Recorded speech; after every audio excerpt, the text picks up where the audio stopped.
কোথায় তারা দোষী সর্বোচ্চ ফাঁসি হয়, যাতে দোষী বা দোষীরা যারা রয়েছে তাদের যেন প্রচুর পরিমাণে বা পানিশমেন্ট দেওয়া হয়, সর্বোচ্চ পানিশমেন্ট দেওয়া হয়, বা সর্বোচ্চ পানিশমেন্টের থেকেও যদি কিছু বেশি দেওয়া যায় সেই দাবি তুলবে।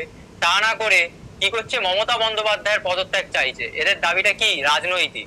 এদের কোনো উদ্দেশ্য নেই যে আসল যারা দোষীরা রয়েছে তারা দ্রুত শনাক্তকরণের মধ্যে দিয়ে তাদের যাতে দ্রুত শাস্তি দেওয়া হয়। এদের প্রধান উদ্দেশ্য রাজনীতি করা, এবং তাই তারা করছে।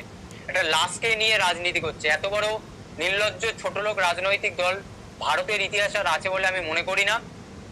এবং আজকে সুপ্রিম কোর্ট, আজ সুপ্রিম কোর্টের রায় বেরিয়েছে।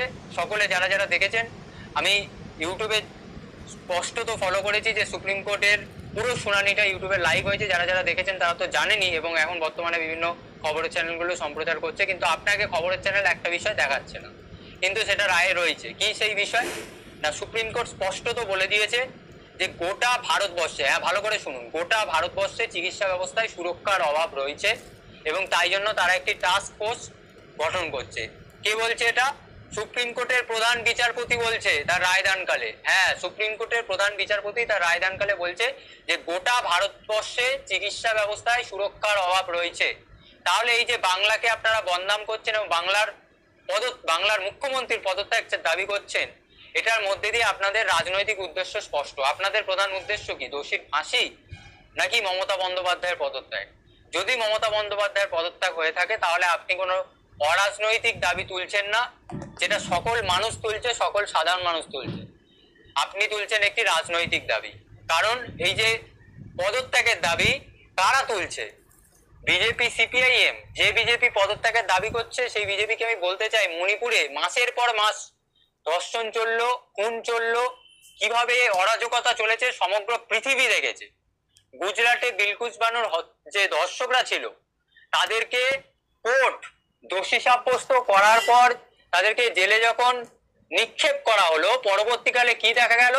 গুজরাটের বিজেপি সরকার তাদেরকে বাইরে এনে দিল। পরবর্তীকালে সুপ্রিম কোর্টকে গোটা বিষয়টাকে ফের নিজের হস্তক্ষেপে নিয়ে ফের দোষীদেরকে গ্রেপ্তার করা হলো। দোষী, ভালো করে শুনুন, দোষী, কোনো অভিযুক্ত কিচ্ছু নয়। আদালত দ্বারা দোষী সাব্যস্ত ব্যক্তিকে ছেড়ে দিয়েছিল। কে ছেড়ে দিয়েছিল? গুজরাটের সরকার। কাদের সরকার?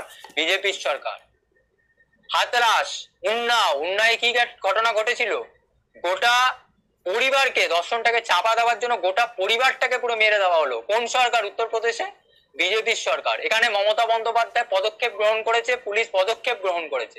কিন্তু যেখানে যেখানে বিজেপির সরকার রয়েছে সেখানে সেখানে যে অরাজকতাগুলো চলেছে সেগুলোকে যারা দমিয়ে দেওয়ার চেষ্টা করছে তারা আজকে এখানে এসে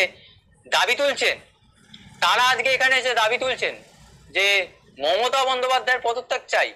আমি যে বিরোধী দলনেতা শুভেন্দু অধিকারী এবং বিজেপির যে সমস্ত নেতারা মমতা বন্দ্যোপাধ্যায়ের পদত্যাগ চাইছেন এবং প্রতিষ্ঠিত করার চেষ্টা করছেন, একটা কৃত্রিম অভিমত মানুষের মধ্যে দিয়ে দেওয়ার চেষ্টা করছেন যে এখানে কোনো আইন শৃঙ্খলা নেই, ঢুকিয়ে দেওয়ার চেষ্টা করছেন সাধারণ মানুষের মধ্যে মিডিয়ার মাধ্যমে এবং বেশ কিছু দালাল সোশ্যাল মিডিয়া ইনফ্লুয়েন্সারের মাধ্যমে, কোট অন কোট দালাল সোশ্যাল মিডিয়া ইনফ্লুয়েন্সার, তাদেরকে দিয়ে যে প্রচারটা চালাচ্ছেন।